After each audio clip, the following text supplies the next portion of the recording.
Hello, నమస్తే అండి, చెప్పండి. ఆధ్యాత్మిక సందేహాలు సమాధానాలు. మీ పేరు ఎక్కడి నుంచి మాట్లాడుతున్నారు? నేను మిర్యాలగూడెం దగ్గర నుంచి దామర్చల్లాను మేడం, మా ఊరు. ఓకే, చెప్పండి సార్, మీ డౌట్ ఏంటండి? నేను 2012 నుంచి మెడిటేషన్ చేస్తున్నాను. ఓకే. అయితే కొంచెం నా కాలు ఫ్రాక్చర్ అయింది, 4 days అయిందండి. ఓకే,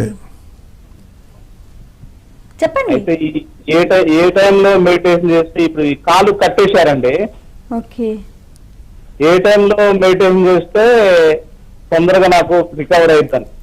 ఓకే, ఏ టైం అనేది ఉండదు సార్ అక్కడ. ఇప్పుడు ఈ టైం అనేది 24 గంటలు ఎప్పుడైనా చేయొచ్చు. మీ అనుకూలాన్ని బట్టి చేయండి, ఎక్కువ సాధన చేయండి, ఎక్కువ ధ్యానంలో ఉండండి, ఆటోమేటిక్గా తొందరగా హీలింగ్ జరుగుతుంది మీకు. పర్టికులర్ టైం అనేది ఏమి ఉండదు. మీరు ఎంత టైం కూర్చోగలిగితే అంత టైం కూర్చోండి.